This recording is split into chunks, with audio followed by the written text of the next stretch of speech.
greatness of the Lord our God. Please be seated.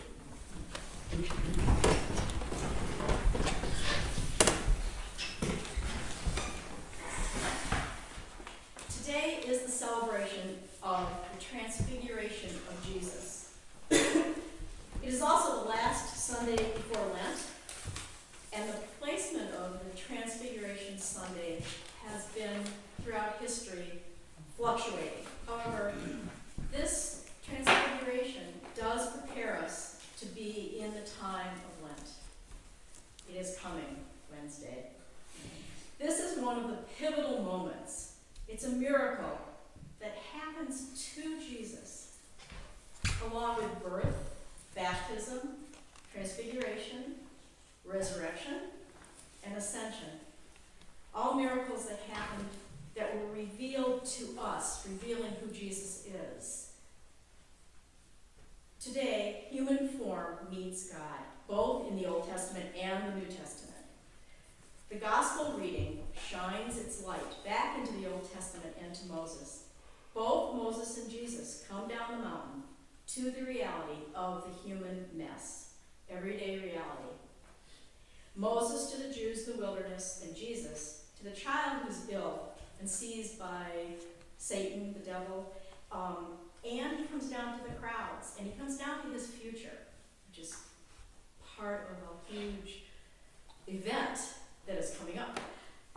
The meeting of Moses with God and the words of God that are heard by the disciples are divine human interaction, human nature meeting God. And as a signal to us, God's radiance should never be taken lightly. Last Sunday, Patsy Coleman told her story of seeing the light of God. She did not ignore it. She took action. She became a great gift to many people. The gift of action, dropping the veil, a veil of fear and inaction. Patsy's light that she spoke about last week was an action to be shared, and she did that. How would ministry change if we were to remove our veils between ourselves and God, between ourselves? Moses hid his face to obscure the glory of God. Others veil themselves to hide great gifts that God is present in their lives. How do we encounter God? We, like the disciples, are called today to look into Jesus' face, to bear witness to the miracle, and then take that shining face, reflect his shining light into the world. As the transfiguring light falls on Jesus, Peter wants to stay comfortable. He wants to stay safe. What if we just stayed here and we're safe? What if we just stayed in our houses and we're safe, or stayed where we wouldn't have to interact with any troubles or any bad things? This is the line that is drawn between shining and hiding. Peter wants to nail down the moment. He knows how to do that. He can build a tent, or he can build 3. Homilists, too, try to nail down the moment. Hey, I know what to say. I can use words. Let me enlighten that moment. So, we are so helpful, we humans, with all our words. Meanwhile, I am going to go on. Okay. God's response to Peter is, "This is my beloved son. Listen to him." And how do the disciples respond? With silence. Because silence is kind of the only response that we can have when we encounter God. We're not comfortable with silence, but words aren't necessary when responding to God. Actions are. Listen. We only hear God's voice when we listen, and we only hear each other when we listen. Jesus remains compassionate about the human mess. He doesn't remove himself. The last half of the gospel is really critical to completion of the message. His action in healing the young boy is the message of transfiguration. Jesus shows the disciples how it works. He shows us who we can become, taking the light of God and acting on it. After hearing God, the disciples kept silent, but they knew they must go down the mountain and return to the confusion. Have you ever encountered what you think of as the face of transfiguration? Daily we see shining moments.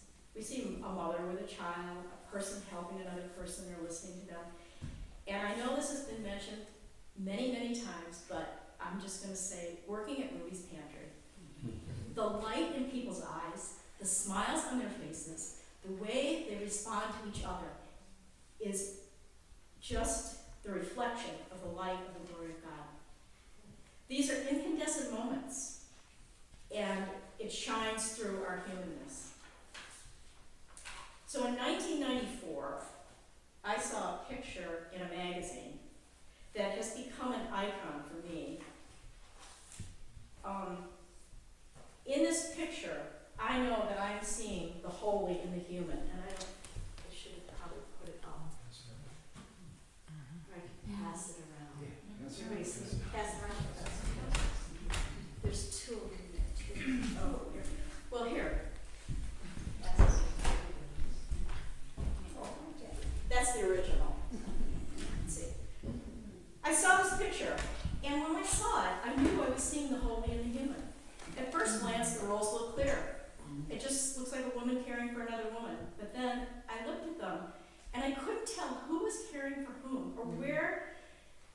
To me, both of them had the holy face of God that they were interacting with as a transfiguring moment for both of them. The person sitting, is she the holy face of God, or is the person on the bed the holy face of God? To me, they were both reflecting that transfiguring light. I've had it with me for over 20 years. When I saw the picture, it was one of those moments, a moment when I went, this is what it's like to be human. This is humanity in this picture. Both of these people in the picture have left the mountaintop. They're transforming each other. So, leave the mountaintop, take action. Seeing Jesus differently means seeing ourselves differently. The mountaintop is not meant to be the end, it's meant to be the beginning of transfiguration, of the disciples and of us. Carries us down the mountain to the community, to ground level, where we do the work. Who is transfigured in this moment? So I thought about that a lot. Who is transfigured? And something came to me, a song. It's a verse from a song. And you all, I think, know the song. It's the Battle Hymn of the Republic. And the last verse is, in the beauty of the lilies, Christ was born across the sea with a glory in his bosom that transfigures you and me.